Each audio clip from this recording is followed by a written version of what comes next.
আসসালামু আলাইকুম। আশরাফুল টেকের নতুন একটা ভিডিওতে আপনাদের সবাইকে স্বাগতম। যারা যারা আমাদের চ্যানেলটা দেখছেন, আমাদের চ্যানেলটা সাবস্ক্রাইব করে দিবেন এবং পাশে থাকা বেল বাটনটিতে অল ক্লিক করে দিবেন।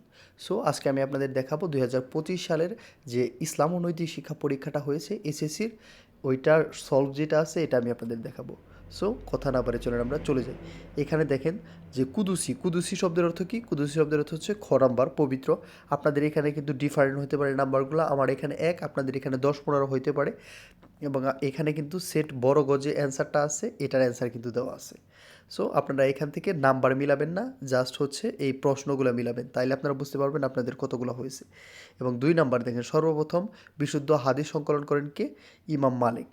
এবং যে কাজগুলো রাসূল সাল্লাল্লাহু আলাইহি ওয়াসাল্লাম নিজে করতেন এগুলো সুন্নাতে মুআক্কাদা। দেখেন 4 নাম্বারের অ্যান্সার হচ্ছে বড় গ। এবং কারা নামাজে উদাসীন? মুনাফিক যারা তারা। এবং তারপরে যেগুলো আছে উপরে একটা হাদিস, জনাব এখানে হচ্ছে জনাব হুদা নামে একজন থাকবে। এবং নিজের এখানে আপনাদের দেখবেন এটা কিন্তু আপনাদের অন্য নম্বরে থাকতে পারে, আমাদের কিন্তু 6 নম্বরে আছে এখান থেকে। এবং এইখানে জনাব হুদার লক্ষণ কি? আল কুরআন। সো এবং এরপরে আপনারা দেখতে পারবেন যে এইখানে আপনাদের কিন্তু থাকবে যে 7 নাম্বার, এর ফলাফল হুদা কী অর্জন করবে?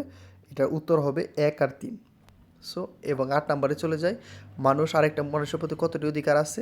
8টি। সালাম দেওয়া, সালামের জবাব নেওয়া, এরকমভাবে 8টি আছে। এবং রোজা পালনে কি? এটা তাকওয়া। এবং কারো অনুপস্থিতিতে তার সম্পর্কে কী বলা? এটা তো গীবত, এটা আমরা সকলেই জানি। এবং এখানে দেখবেন যে আল্লাহ ভীতি, তাকওয়া কি? এটা হচ্ছে 1 আর 3। এবং দেখবেন যে এখানে আল জুদাইর কি? এটা হচ্ছে আবু বকর আলী রাদিয়াল্লাহু আনহু। এই দেখেন উপরে একটা দেওয়া থাকবে গল্পের মতো, এখানে জনাব আনিস সাহেব, এটা হচ্ছে তাকওয়া। এবং 14 নাম্বার যেটা আছে এটার অ্যান্সার হবে আপনাদের বর্গ নাম্বার 1, 2, 3। এবং আমরা চলে যাচ্ছি 15 নম্বরে। এখন দেখেন এখানে সকল ভালো কাজের মূল উদ্দেশ্য কি? তাকওয়া। তাকওয়া মানে নিয়ত করা, এরকম। তারপরে দেখেন 16 নম্বরে কি? অনুকরণীয় রীতি। এবং 17 নম্বর খাদিজা, হজরত মোহাম্মদ সাল্লাল্লাহু আলাইহি সাল্লামের আস্থার উপর রেখেছিলেন কেন? কারণ রাসূল সাল্লাল্লাহু আলাইহি সাল্লাম মহৎ গুণে মুগ্ধ হয়ে। তারপরে দেখেন উপরে একটা অনুচ্ছেদ দেওয়া থাকবে শুক্রবার জুমার নামাজে, এবং এরকম থাকবে। এবং এখান থেকে দেখেন 18 নম্বরের উত্তরটা হচ্ছে আবু বকর। এবং 19 নাম্বার 1 ও 2। এবং কে সর্বপ্রথম বিশ্ব মানচিত্র অঙ্কন করেন? আল মাসুদি। তারপরে দেখবেন যে রসায়নের জনক বলা হয় কাকে? ইবনে হাইয়ানকে। এবং হজের ফরজ কতটি? 3টি। এবং দেখেন ইসলাম কোন নগরী নিরাপদ বলা হয়েছে? মক্কা নগরীকে নিরাপদ বলা হয়েছে। এবং মোয়াজ ইবনে জাবাল, এটা কি?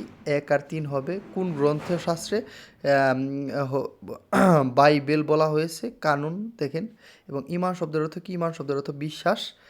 এবং জনাব মাসুম একটি ইবাদত পালনের ইচ্ছা করেন, এটা কি? এটা হচ্ছে হজ। এটা আর্থিক এবং শারীরিক, তার মানে এটা হজ, এটা বোঝা যাচ্ছে। এবং উক্ত এবারে তিনি সক্ষম হলে 1 আর 3 হবে অ্যান্সার। এবং দেখেন এইখান থেকে আপনারা দেখেন যে আইএমএ জাহেলিয়া যুগে নারীদের কী করা হতো? 2 আর 3।